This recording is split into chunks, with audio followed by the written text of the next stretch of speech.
the Chinese. Yesterday.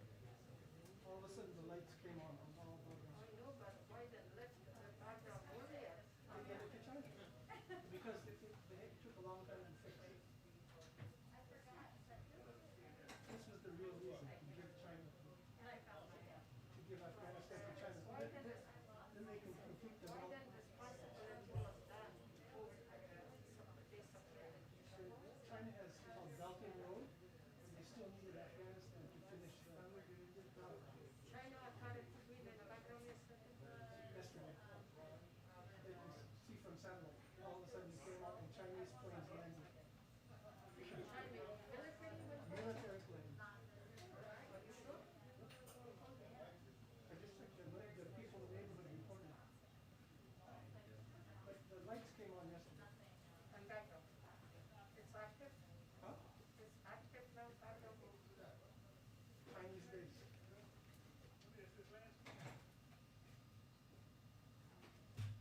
Unbelievable. That's the real reason we gave that They did on purpose? on purpose. What? To China. We're in the Cold War right now, China and US. All of the military advisors advised to keep 2,500 minimum. Hey, what's going on? How are you? So no one could understand more than. Hey, some back from it? So it's good for the United States. No, good for I already did. Oh, last summer. You say purpose the United States. Yeah. That's a good idea. I didn't have that bad. Took me a week. Hey, Tasha. Hey, what's up? I'm gonna head out. How was it? Whatever. It wasn't the same. So it's really got to be nice. Oh, yeah. Yeah, they I got think I've gotten the flu. Oh, that's it. Which one? That's. So China's trying to build a league, right? Yeah.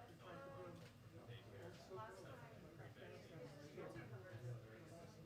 Their disease vectors, they're very cute and they're whatever the biological levels highest. Now what's done, China's done. You heard of Belt and Road? Yes, they could depend on The Belt and Road you couldn't finish because of the price. So they needed. what United States will do. Who's the loser? But everybody's there. We gave the largest military base in the world to China against the advice of all the advisors. Also,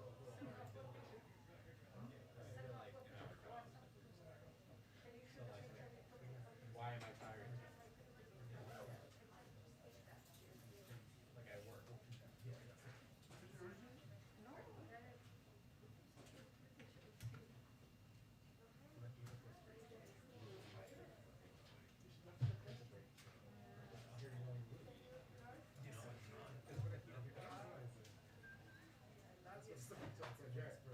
Hey!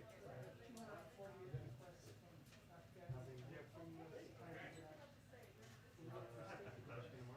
No, you're in Chicago. They all got left down. What they say, do they bring it? It's great. She turns two a week. We used to do that.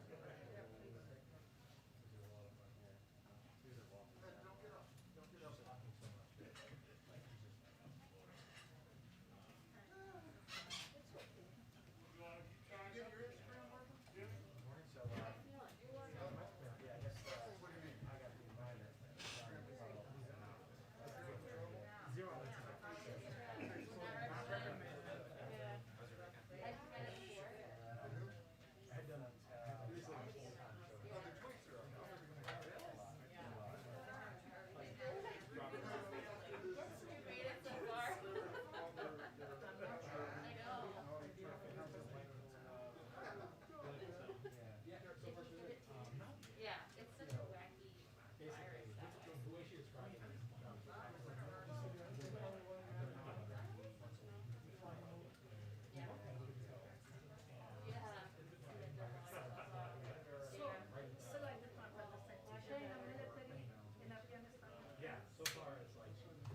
Have you officially moved yet? Yeah. Yeah, yeah, yeah. Moved, Is that part. A little bit. a little over 2 months. Okay. Wife back to normal? It's life back. Well, more back to normal, I guess. Yeah, it's just like easier, I guess. Let's take a picture. I'm getting pretty tired. Gotta take my- I even thought it was like, Yeah, it's pretty good training to drive it. I train it for this time. Depends, honestly, I try to get it's spring tickets are so useful. Drive. So right now train tickets you can. But anyway, I get the entry, it's just like, you know, See how good you pick are. up the piece. Yeah, there you go, buddy. Everybody's fried. No, no, I want to like, yeah, try to. Yeah. So, that is always. So look, yeah, so that's a little bit extra taken away, so that's good. Just now getting used to it, getting used to a new place. Where's it from? Alabama. What's that? Extensive. It's more, I think it's more like, where we are, a little more dense than, you know, I am from Cincinnati. some other stuff. But Silver Springs, there's areas like Silver Springs on the front that are also kind of, the close-in suburbs also. Fairly dense. Congrats, I guess, right? I think so.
2-minute warning on the briefing. 2-minute warning on the briefing. Thank you.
Sir?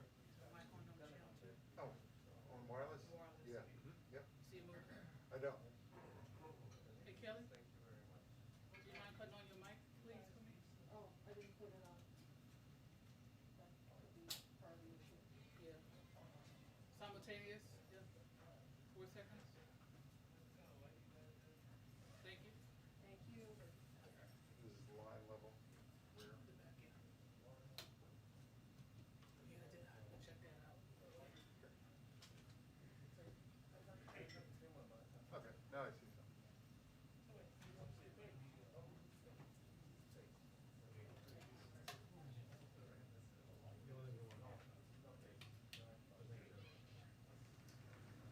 Hi, everyone. Okay, happy Monday. 2 items for all of you at the top. We're seeing strong movement and early action toward vaccine requirements across industries, and importantly in the airlines industry. United Airlines was notably first to institute a requirement, and within 53 days were able to get to over 99% of its staff vaccinated. Over the weekend, we saw JetBlue, Alaska, and American Airlines step up and move forward with their own requirements. These actions are notable as they represent a significant share of our country's air travel. We know these requirements work, and by acting now, these airlines will ensure smooth implementation and create workplaces that are safer for COVID-19. Also wanted to note a USDA, Department of Agriculture announcement today. Secretary Vilsack spoke about our efforts to address competition just a few weeks ago in the briefing room. and talked about how the pandemic revealed vulnerabilities in our food system, including consolidation and processing capacity that created supply bottlenecks and led to a drop in effective plant and slaughter capacity, leading to the shorthand of that, increase in prices as people go to the grocery store and try to buy meat and other products to feed their families.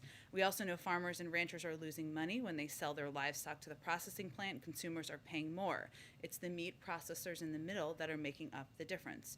We need more competition, something he noted then, and we can do that by helping small and mid-sized farmers and small and mid-sized processors, because the more processing capacity we have, the more competition there is for farmers, the better prices we'll get, the better price they will get, and consumers will get fair prices too. That's why today the Department of Agriculture is announcing the new Food Supply Chain Loan Guarantee Program, using $100 million in American Rescue Plan funds to leverage hundreds of millions more in loan guarantees to expand capacity for meat and poultry processing and address bottlenecks in the food supply chain more broadly. This is a meaningful step forward, and today's announcement adds a new commitment to the $500 million previously announced to support meat and poultry processing capacity under the Build Back Better initiative. Amr, welcome back, I guess. I haven't seen you in a while. I don't know.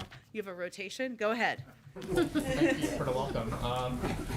Senator Manchin has said that he wants to see a Hyde Amendment included in the reconciliation bill. Congressman Jayapal and others are opposed to that. Where does the president stand on inclusion of a Hyde Amendment in the reconciliation bill? Well, I'm not going to negotiate the package from here, but as you know, the president opposes the Hyde Amendment. That has not changed. Okay.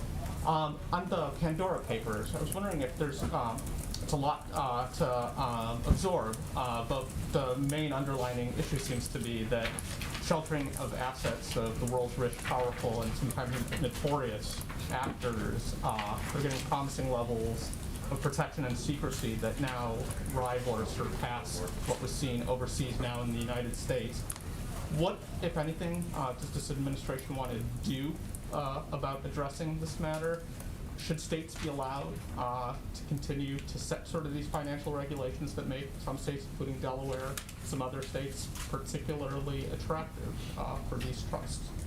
Well, broadly speaking, the president is committed to bringing additional transparency to the United States, the U.S. and international financial systems, and you can see that in policies he's proposed and supported over the course of his presidency and even prior to that. In June, he issued a memorandum establishing fighting corruption as a core national security interest. And through work responsive to this memorandum, the government, we have elevated efforts to curb illicit and opaque financial transactions at home and abroad, including by reducing offshore financial secrecy, robustly implementing federal law requiring U.S. companies to report their beneficial owner to the Department of Treasury, and as necessary, identifying the need for new reforms. He's also pledged to work with partners and allies to address issues such as the abuse of shell companies and money laundering through real estate transactions, something that we've certainly seen and was a part of this reporting. And I'd also note that last year, Congress came together in a bipartisan fashion to direct the Treasury Department to develop a beneficial ownership database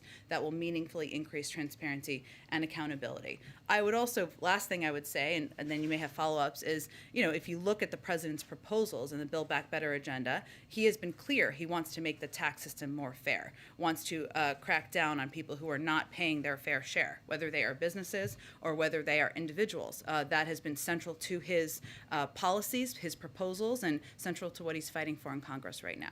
Can I just one other thing outside of Pandora? OPEC said today that it'll add only 400,000 barrels per day to production in November. Is current price level an obstacle for recovery, and should OPEC be pumping more? Well, the United States is not a member of OPEC, as you know.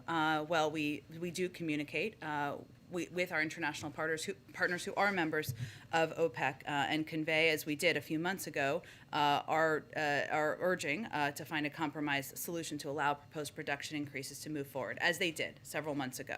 I would note, as it relates to gas prices here, what we're seeing in some parts of the country is that gasoline prices naturally ticking up in part in the wake of Hurricane Ida, because the hurricane hit a region that is a key center of the nation's oil production and refining infrastructure. And we've been working around the clock with the state and local governments for the last month to, of course, restore electricity and also help facilities get back online for production to ensure that did not have an impact on oil prices and gasoline here. And the Department of Energy also authorized several million barrels of strategic petroleum reserve exchanges through that period of time. We also announced a couple of recent steps. So the point is here, while we're not a member of OPEC, we're also taking a number of steps and have been to plan for, protect against rising prices here within the purview of what we have. In the Department of Transportation extended and amended an emergency declaration offering temporary flexibility to how many hours a truck driver can drive. They applied nationally to goods that support COVID-19 response, as well as gasoline and other types of fuel, building materials, et cetera, in an effort to ensure this was not having an impact.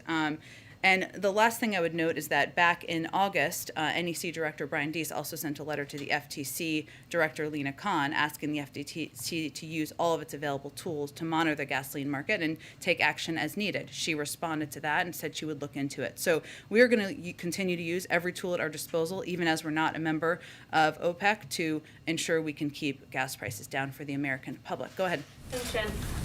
Was there any concrete movement or progress in the negotiations with Senators Manchin and Sinema this weekend? And if so, can you tell us a little bit more about it? Well, I can tell you that the President is going to have a virtual meeting with a number of progressive House members later this afternoon in order to have a discussion about the path forward, which includes the recognition that this package is going to be smaller than originally proposed. And what he wants to hear from them is what their priorities are, what their bottom lines are, so he can play a constructive role in moving things forward. I would expect that later this week he'll have probably another virtual meeting with members who might consider themselves more moderate or however you want to define them. They're all out of session this week, as you know, so hence that's why the meetings are virtual. We have been in touch, or we've stayed in touch with staff and a range of members over the course of the weekend as we work to continue to make progress. But I don't have any additional updates from Senator Manchin or Senator Sinema at this point. How long do you plan to give those negotiations with Manchin and Sinema? Is there a deadline? Well, I would say that our objective is getting this done and delivering for the American people, and we're going to continue pressing forward until we get it done. So, yes, it requires Senator Sinema and Senator Manchin moving forward and supporting a path forward. It also requires agreement on what a package would look like. So the President's going to continue to work with a range of members from across the Democratic caucus. And just on one other topic, I'm assuming you saw what the Facebook whistleblower had to say last night. Did these revelations change the way the White House thinks about regulating Facebook and other social media giants? Well, as we saw the revelations that came out in that interview, in our view, this is just the latest in a series of revelations about social media platforms that make clear that self-regulation is not working. That's long been the President's view and been the view of this administration. They validate the significant concern that the President and lawmakers on both sides of the aisle have expressed about how social media giants operate and the power they've amassed. Reports in recent weeks, and I think obviously the whistleblower came forward last night in the report, but about efforts to attract young users and negative effects on teenagers' mental health are certainly troubling. They're hardly isolated incidents. And so our effort is going to be continue to support fundamental reforms, efforts to address these issues. Obviously, that would be up to the purview of Congress, but certainly we view these as a continuing in a series of revelations about the power of these platforms. Thanks, Jen. Senator Sanders said pretty clearly this weekend, we've got the President of the United States on our side. Is that how President Biden views it, that he's on the side of the progressives in this fight right now? He's on the side of the American people, and he is going to continue to press forward with both the infrastructure package and the reconciliation package, and that's what the discussions with members of Congress are focused on. Does he see Senators Sinema and Manchin as the roadblocks, as the obstacles right now? Well, as he stated earlier today, he knows that, and you all know, that the majority of members are support moving forward with a bold and ambitious agenda that is going to fundamentally make us more competitive in the world, help compete with China, rebuild our roads, rails, and bridges, give the American people more breathing room, and we know that fundamentally we need 2 more votes in the Senate. Circling back to one thing he did say on the debt ceiling, that he can't guarantee that the U.S. won't reach this debt ceiling. Given the dire economic consequences that have been laid out, if indeed the U.S. defaults, can you elaborate on what he was saying in terms of what the American people should be preparing for as a worst-case scenario? Does he see this as potentially an inevitable at where we are today? No, he also said in the same set of remarks or in comments, that he couldn't imagine it going to that point because Congress has raised the debt limit 80 times. They've done it in a bipartisan fashion, and it is imperative that we move forward, given the impact this could have on the American people, whether it is people's bank accounts, their Social Security accounts, their economic security.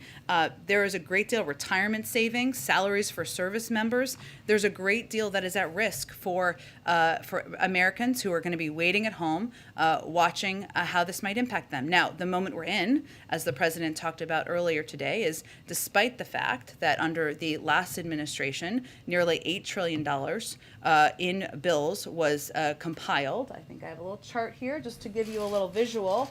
Almost $8 trillion during the Trump administration, $676 billion during the Biden administration. So what Senator McConnell is refusing to do is to pay the debts of what were rung up under his leadership when he was in the Senate, still continues to be, of course, and when Trump was president. The debt limit is about paying for bills we have already spent. It is not about initiatives that we're talking about and debating now. And this tells you exactly where those costs came from. Go ahead. The president said this morning that he intended to speak with Senator McConnell. Have they had that conversation yet, and will it be face-to-face, or? I think what the president was conveying is that he's, of course, open to speaking to Senator McConnell. That's the role, or should be the role, of any president, to work to address what could be an economic catastrophe for the American public.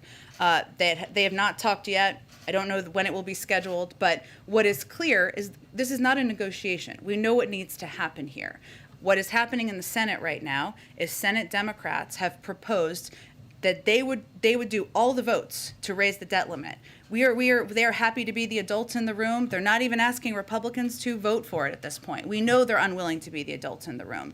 They are blocking the effort by Democrats to raise the debt limit themselves. So it's pretty clear what needs to happen. That is the fastest, the simplest, the cleanest, the least risky way to get this done. And certainly that's what the president would convey if and when they speak. Obviously, the president has known Senator McConnell for a long time. He said they've been down this road before, I think, this morning. He also knows that he's not someone who generally changes his mind or bows to pressure like this. So if Republicans do not give on this, what is the president's recommendation to Senator Schumer as the clock is quickly ticking toward that deadline? Well, when we keep ticking, we'll keep having a discussion about that. Obviously, the Democrats have expressed a willingness, an openness, and a desire to get this done. Unlike the Republicans in the Senate, despite the fact that $2 trillion of that $8 trillion was for tax cuts for the wealthiest, which were unpaid for. And the rest of it, they supported, most of them supported across the board. The president, as you heard him say, wasn't ruling out options this morning as it relates to legislative paths forward. But what is very clear here is that the cleanest, easiest, fastest way to get this done is by the Republicans allowing Democrats to move forward with a vote. They can do that tomorrow, and we can reduce the uncertainty for the American people. So he's not ruling out reconciliation, just to be clear. He was not ruling out, but let's be clear about what that process. That is a long procedural process, And the clock is potentially. ticking, that's why I was asking. Well, right, but this is an important point because it's a long procedural process. It allows for the Republicans to do unlimited amendments that could be about any topic that may or may not have anything to do with the debt ceiling. Why are we going to play around with the security and the economic security of the American people and the security and the full faith and credit of the United States? That's the president's point he was making this morning. Go ahead. Thank you, Jen. First, does the president agree with Dr. Fauci that it's too soon to tell if people are going to be able to gather for Christmas? Well, the president relies on CDC guidelines, and they have not changed their guidelines about who can gather together, those who are vaccinated. But we leave it to them if they need to change their guidelines based on where the pandemic sits. Thank you. Following up on something that you just said, you said that the president's going to have a virtual meeting with House progressives to talk about how this Build Back Better package is now going to be smaller than $3.5 trillion. But you have been saying that it costs zero.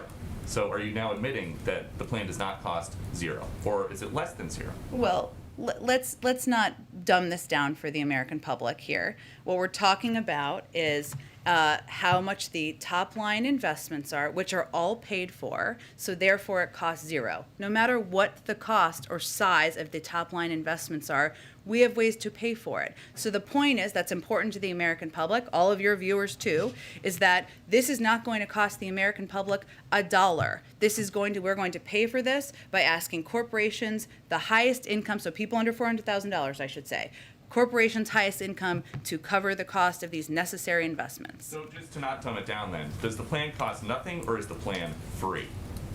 The plan costs nothing for the American people who make less than $400,000. If you think that that companies that paid zero in taxes last year, 50 of the top companies should continue to pay zero in taxes, we're happy to have that And debate. then just one more, Jen, thank you. A group of activists followed Senator Kirsten Sinema into a ladies' room screaming about the Build Back Better plan yesterday. The president said today, I don't think they're appropriate tactics, but it happens to everybody and it's part of the process. He is an expert on the process. Has he ever been chased into a restroom by activists? Let me be clear here, because I think the context of what happened here is very important. And Senator Sinema put out a statement this morning. So as she said, and I would reiterate from here, the protection of the freedom to protest, to speak out, and to criticize is fundamental to our democracy. The president believes that. Maybe he shorthanded it, but he wanted to make that clear this morning. What happened this weekend was that her classroom, her students, and the safe and intellectually stimulating environment she's worked to create during the years of teaching at ASU was breached. That's inappropriate and unacceptable. And I think the context of what happened here is important, despite the fact that, of course, the president stands for the fundamental right of people to protest, to object, to criticize, as they often do outside of the gates of the White House. So does the White House condemn these protesters who chased her into the restroom? I just said it was inappropriate and unacceptable. I think that pretty much. Not to do that again. I think that's pretty clear that they shouldn't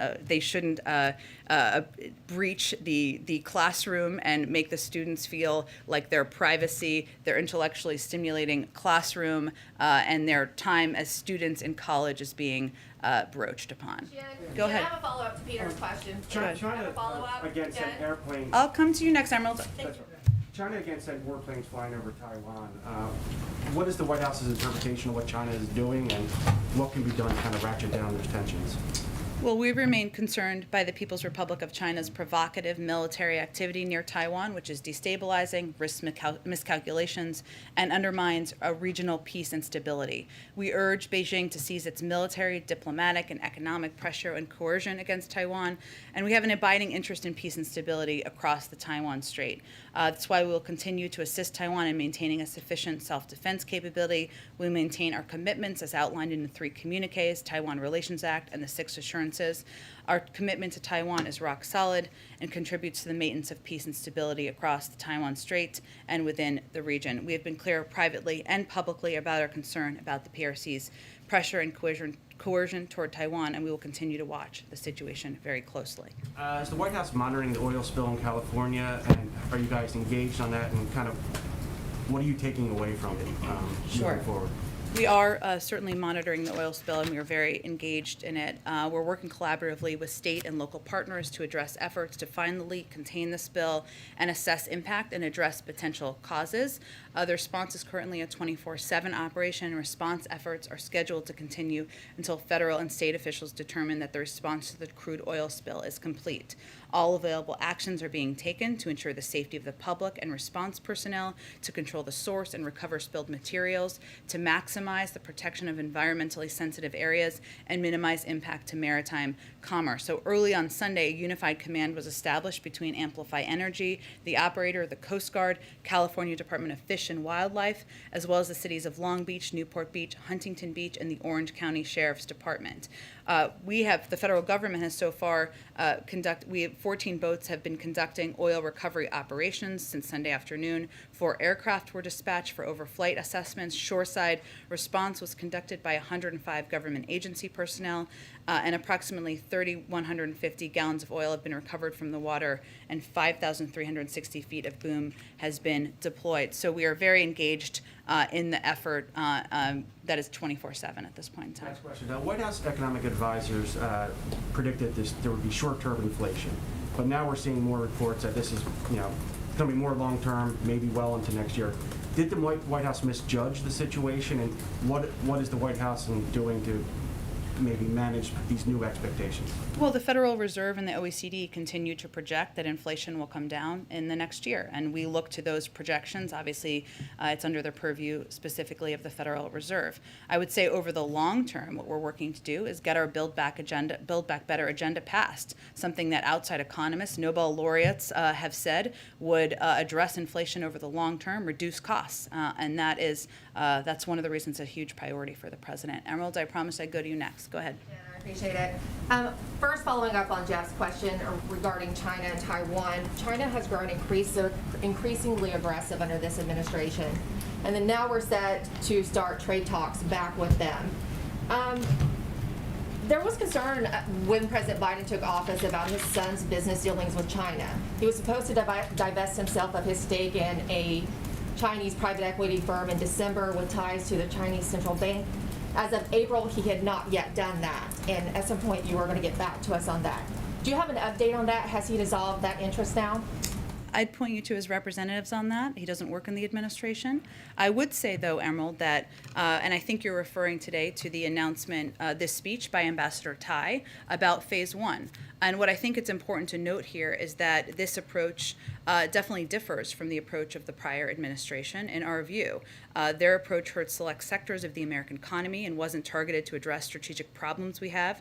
These initial steps will help, are going to realign our trade policies towards, from the PRC toward our priorities. And that's the objective of this president. It's just the first stage in this process. Obviously, the ambassador gave an extensive speech today. As we enter into this, though, the president has said during the campaign that none of his family will have any business relationship with anyone that relates to a foreign corporation or a foreign country. Wouldn't it be assuring to the American people as we head into this if they just let the American people know if Hunter has divulged himself of that? Well, again, I conveyed to you, and then I think I'm going to have to move on, that you should talk to his representatives. There's no reason to yell. I'm certainly not yelling. You should talk to his representatives. That remains his policy. He's been working to wind that down. Beyond that, I think would talk to his representatives. Follow up on what Peter asked regarding Dr. Fauci. Dr. Sure. Fauci has indicated that in the time of COVID, people should be willing to give up personal choice or personal civil liberties for the greater good. We're also seeing very disturbing images out of Australia. So first off, I want to know, does the president agree with that statement by Dr. Fauci? And then secondly, does President Biden support what the Australian government is doing in their country? And would he consider similar measures in the United States if case count goes up, continues to go up over the winter? The president has been pursuing our own policies here in the United States, which has led to nearly 80% of the American public getting at least one shot, and bringing the cases of COVID down dramatically over the past several months. So we'll continue to abide by and conduct our own policies. Go ahead. Thanks, Jen. The president acknowledged today that the top line spending number in the reconciliation bill is going to have to be less than he envisioned. Has he started considering what for him would be a priority to keep in the bill versus not? And is he talking about that or sharing that view in these conversations that you're talking about with moderates and liberal lawmakers on the Hill? Is he sharing what he thinks ought to stay versus what can maybe go? It's a conversation, but the president's red lines continue to be that he will not raise taxes for anyone making less than $400,000 a year, and that he wants to give the middle class in this country some breathing room. But what he wants to do is have a conversation, hear from everybody on what their top lines are and what their priorities are. These were his initial proposals, right? So really, this is a conversation to move the ball forward. And that's part of the conversation I'll have with progressive members and other members later this week. And can you talk a little bit about tomorrow's trip to Michigan, why he decided to do that, Sure. what he hopes to accomplish there? Sure. So tomorrow, he will be traveling to Michigan. As you all know, it's a state that would benefit greatly from both the bipartisan infrastructure package and the Build Back Better agenda. Just to give you a couple of examples, Michiganders, I confirmed that is actually what people from Michigan call themselves, with Chris over here, spend an extra 67% of their time commuting because of the need for updating infrastructure. I mean, this is something that impacts people across the state every single day. Almost 10% of people in Michigan don't have broadband access. That is really something that will help level the playing field for people, whether they're in urban or rural communities. 44% of people in Michigan live in childcare deserts. These are all issues that are addressed by both of these packages. There's more details, and we're happy to provide more to you as we lead into tomorrow. But this is a state that could benefit greatly from the president's bold and ambitious agenda. He wants to go out there and talk about the components and the pieces of these bills that will make people's lives better, even as we're having very important conversations about the legislative logistics here. Go ahead. Thank you so much, Jen. Thank you. For international visitors, Yeah. The administration is looking at the CDC to guide which vaccines will be accepted. Right now, the CDC says considers fully vaccinated those who got Pfizer, Moderna, and Johnson & Johnson, of course, but it also says the guidance can be applied to vaccines that have been listed by the World Health Organization.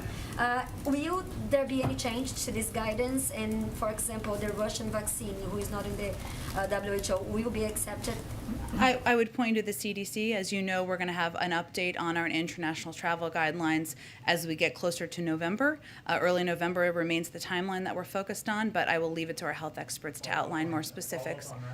Go ahead. Sorry, thank you.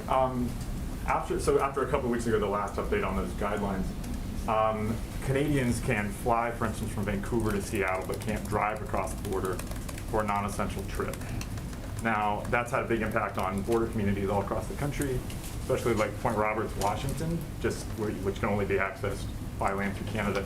Governor Inslee, Senator Murray, Congressman Dobene have asked the administration to either change that policy or at least explain it. I haven't heard anything. Can you tell us anything about the reason for that difference? Again, it's determined by our public health officials, and our objective, of course, is to return to overland travel, just like we're working toward returning to international travel, but we leave it to them to make that determination. Go ahead. I don't have anything more on this. Go ahead. Thanks. I wanted to go back to you and the president earlier said that reconciliation was a risky way to get the debt ceiling through. And I know that you've said that there's potentially votes that could happen, but the parliamentarian has said that it's not going to impact your other reconciliation bill in any way, and Democrats control the Senate, so therefore you have the majority to knock down any amendment that Republicans would offer. So while I totally take the point that it would be cleaner if there was just a vote on the bill, I'm wondering if you could identify what the risk is, and particularly in the context of, I think what Republicans say is, you guys don't want to go down this path because rather than a sort of pause that would be a set time limit, reconciliation would force you to put a actual dollar amount on what the debt ceiling increase would be. Well, the reason why, obviously, as you know, but others may not, it would be a separate reconciliation bill, not the same as the reconciliation package we've been debating and talking about, which, by the way, we've been working on for months now, as you know. The reconciliation process would mean essentially starting from scratch. And the point is, why wouldn't it be the preference? Why, for everybody involved, Democrats, Republicans, the American public, we have a bill that we could vote up or down to raise the debt limit. It's a much easier, cleaner, simpler, less risky process. And yes, Democrats are in control of the Senate, but Republicans can still bring up a range of amendments, as they have in many other cases, about a range of issues. Extending the process, they can be unlimited. That's how the process and rule works. So to us, that doesn't make sense as the preference. We're not ruling out options, but the clear, clean, fastest, least risky option is very crystal clear to us here. I wanted to ask about the energy crisis that's going on abroad, and we kind of touched on it earlier. you spoke about efforts to sort of shore up energy in the United States, but there's a couple crunch points. One is, as other nations, including China, are struggling with energy, it leads to those inflation issues because we have much of our supply chain is broad and factories aren't functioning there. In Europe, some of our closest allies are seeing lines for fuel around the stacking up. So I'm wondering what we're doing to sort of deal with this crisis internationally, and if you mentioned that there had been a conversation with OPEC a couple months ago, but in the past week, I know last week you said you'd kind of circle back on what message we had conveyed. We asked them to accelerate beyond what a few months ago, the sort of gradual increase in production that we had asked for. Well, so I think one of the questions I was asked last week is about Jake Sullivan, our national security advisor, who was meeting with Saudi Arabia and the UAE last week. So in those meetings, while the Saudi Arabia meeting was focused on Yemen, and that was the primary purpose, he and his team did reiterate the imperative of creating conditions to support global economic recovery. And included in that is, of course, the price of oil around the world. We are in regular touch with OPEC, so I didn't mean to convey that we were only in touch months ago. We are in regular touch with members of OPEC members, I should say, since we are not a member, and that has been ongoing. Go ahead. At the risk of asking another esoteric question about the debt ceiling. It's okay. You have said in this room that you believe that the White House believes that Congress enacting a law is the only way to raise or lift the debt ceiling, but maybe you can put a bit more meat on the bones as to why the White House has determined that, for example, ideas like minting $1 trillion coin or invoking the 14th Amendment would not solve the problem. Well, I think as was reported, we obviously look at a range of options, and none of those options were viable, either because they wouldn't be accepted by the Federal Reserve, by the guidance of our Treasury Secretary, or just by legal restrictions. So we know that the only path forward here is through Congress acting.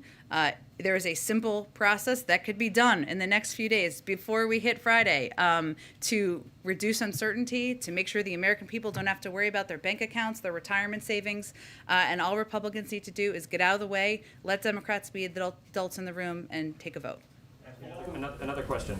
Last night on 60 Minutes, there was an exploration into this Kafka-esque situation that members of the military have been in.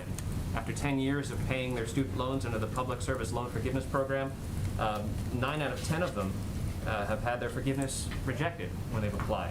An advocate who was in the piece said that the president has the power under a 2003 law to solve this problem for those members of the military. Will he use that law, and is there anything else his administration can do to help these people? So what you're referring to, just for others, is the Public Service Loan Forgiveness Program, which is an important but largely unmet, hence the reporting last night, promise to professionals who serve their communities and do hard work that is essential to our country's success. And fixing this program has been a priority for this administration from the first day. That's why in the coming weeks, the Department of Education plans to announce a major overhaul of the program that through a series of executive actions will restore the promise of the program to teachers, service members, nurses, firefighters, and others serving their communities and our country. It will include an opportunity for public service and many not-for-profit professionals to get any prior payments made on the federal loans for their studies counted toward PSLF, regardless of the loan program on which the payments were made. So there's going to be upcoming rulemaking. Department of Education will have more, but this is something we want to reform and address and make better for the people who should benefit from it. Go ahead. Thank you. With the president saying that he cannot guarantee that the debt ceiling will not be breached, is the White House taking preparations in the event of that happening? You've outlined that it would be catastrophic. So is the White House making plans and preparations for the worst? He also said right after he made that statement, the next sentence was, "I can't imagine that would happen," which I think is important context for people to understand. It requires Congress acting. That is the one path forward. That is why we are talking about it, why he gave remarks today, why we are continuing to press forward to get this done. Yes, but so is the White House or the administration preparing for the worst in case that does not happen? There isn't another option. It has to pass legislatively. That's what has to happen. Okay, and also, can you comment at all on there's an outage of Facebook and Instagram today and other apps? Is the White House aware, looking into that? what may be going on? We are aware, we're monitoring, but I don't have any other updates. I'd really point you to the companies for that. Go ahead. Thanks, Jen. Did the president ever consider asking Democrats to use reconciliation earlier this year to lift the debt limit and avoid potentially cratering markets and affecting the American people? If this is such an economic risk, why give McConnell any say at all? Why let McConnell off the hook or Republicans off the hook? I mean, this is their debt that they chalked up themselves. This is a period of time where we could easily solve this in the next 2 days. And easily do that through allowing Democrats to be the adults in the room, despite the fact that Republicans spent like drunken sailors over the last 4 years before President Biden took office. So it's easy to get it done. We did not need to start a long procedural process. That's exactly what that would be. We're not ruling out options because, as I said in response to an earlier question, we have to get this done. We have to get this done to ensure that people don't worry about their retirement savings, don't worry about their college savings for their kids. But it's easy to get it done, and we don't think Republicans should be let off the hook. Go ahead. You said that the president has not yet talked to McConnell since McConnell sent that letter. When was the last time the two spoke on the debt limit? I don't have any readout of any recent call from them. Have you asked business groups to use their influence with McConnell and other Republicans to try to get them on board? Business groups have been pretty vocal in recent days and weeks, but we leave it to them on how they want to reach out and engage with members. And a quick question on tomorrow. Are you intentionally going to a congressional district that Trump won?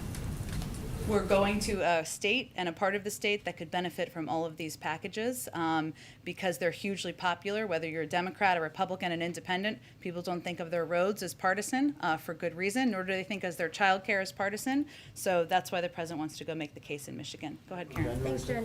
Senator Sinema said in a statement over the weekend that good faith negotiations require trust and that canceling the infrastructure vote further erodes that trust.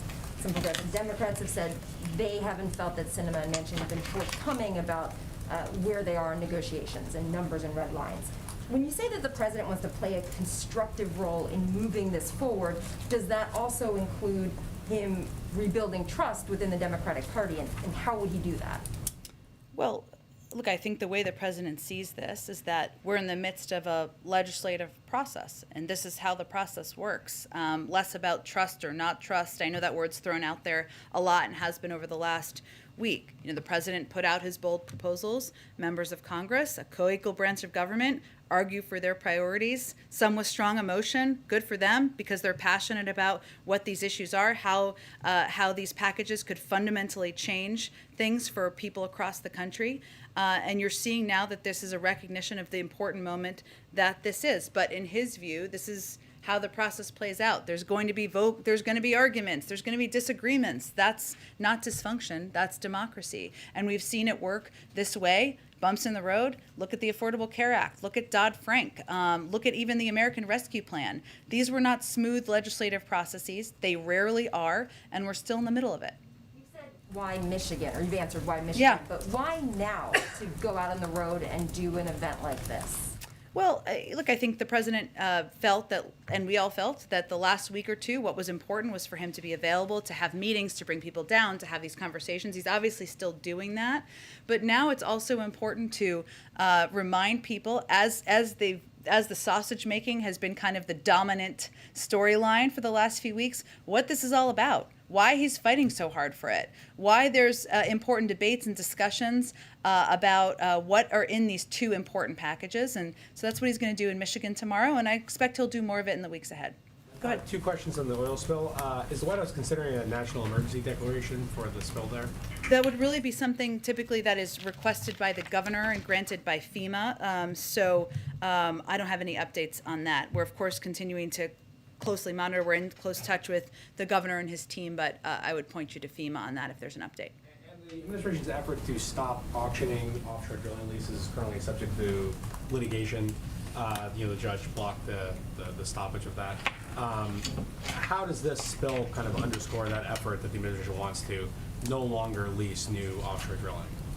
Well, I think one of the reasons that, one, there are also existing oil leases, I should just clarify, not that it was your question, that are still ongoing. That has not changed. And obviously you referenced the ongoing litigation. Look, I think the president has identified addressing the climate crisis as a core priority for him and this administration. And certainly taking every step possible to do that remains a priority. I wouldn't say that this changes that. That has been the case before this and will be the case even as we work to ensure recovery is complete. Go ahead, Andrew. Thank you, Jen. Last week, Chairman Thompson of the January 6th Select Committee said that his committee would be making referrals for criminal contempt in the event that Trump administration witnesses fail to honor the subpoenas that have been served on them. In past administrations, those sorts of referrals have not been acted on by the Justice Department. And I know the President has said that the DOJ will act independently of the White House, but broadly speaking, will the Biden administration break with recent precedent and actually follow the law in this case? Well, these witnesses have not failed to appear at this point in time, so we're not quite there in the process. And obviously, we would point to the Department of Justice. I think there have been cases, I know this wasn't your question, but since you asked about January 6th, broadly, where we have did not exert executive privilege, for example, in the matter of certain former DOJ officials who had been called to testify before Congress. I cite that both to illustrate how we have approached this issue so far and the broader spirit in which we'll continue. But obviously, issues that are of the purview of the Department of Justice will remain there, and we're not quite at the point where anyone's failed to appear. Phrase that slightly then. Past administrations have not followed the law and acted on these sorts of referrals. Whether or not one will happen in the future. But I understand your question. Of course we're going to follow the law, but I'm not going to get into hypotheticals that aren't right now relevant to this current state of play. I would also point you to the Department of Justice, as you noted in the beginning, but I also wanted to note where we have broken with some recent past precedent and how we've approached, just to give you an example. Go ahead, Eugene. Thanks, Jen. Any update on the Department of Education's look at whether or not the president could write off student loans? Ron McClain told us that they were looking at that and that it would take a few weeks, or that it was hoping that it would take a few weeks. Just wondering if there's a holdup and what the holdup is. I don't have any other update. I would say that obviously lowering the cost of college or relieving student debt is a priority to this president and this vice president. If Congress wants to send us a bill that would, relieve $10,000 in student debt, the president would be happy to sign that. Obviously, there hasn't been action on that to date. And I would also note that part of his proposals has been lowering the cost of college, giving more people access to college who wouldn't have otherwise had it, which shows his commitment to the issue. And Harold Cole, a senior advisor and the only political appointee on the State Department's legal team, resigned and wrote a memo. And I want to get this right, so read from what he said. I believe this administration's current implementation of the Title 42 authority continues to violate our legal obligation not to expel or return individuals who fear persecution, death, or torture, especially migrants fleeing from Haiti. He also said lawful, more humane alternatives plainly exist. So I want to get your reaction to that memo, and also why is the only political appointee at the State Department's legal team wrong? Well, I haven't seen his memo at this point. I'm not sure when it came out. That's fine, please do. I would say that we don't see Title 42 as an immigration policy. It is a public health authority because we're still in the middle of a pandemic, and it is determined by the CDC. It is also true that there are several exceptions for Title 42, including those who are fleeing persecution, who express a concern of fear. It goes through a process. Those who have health issues, those are individuals who go through our immigration proceedings and process. So it remains in place because we're in the middle of a pandemic, but I think the shorthanding of that isn't an accurate depiction of what our policy actually is, even as it relates to exemptions. Can I a question on climate change? Sure. So during his West Coast trip, the president called for bold action on climate change in response to wildfires and other extreme weather events. But the climate provisions are also a major sticking point in the reconciliation process between Senator Manchin and the progressive faction. What is the president telling fellow Democrats about climate policy during those talks? And is this an area where he's willing to make concessions?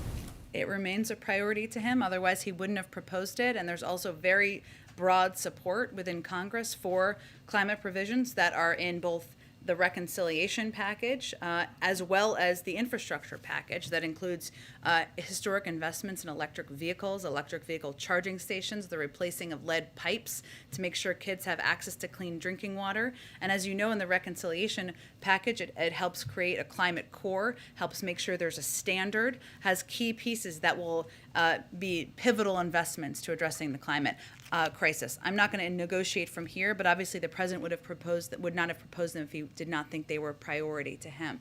Go ahead in the middle. Thank you, Jen. I have a question on Ethiopia, since the president mentioned Ethiopia once again in his remark. But I want to ask something about Senator Joe Manchin.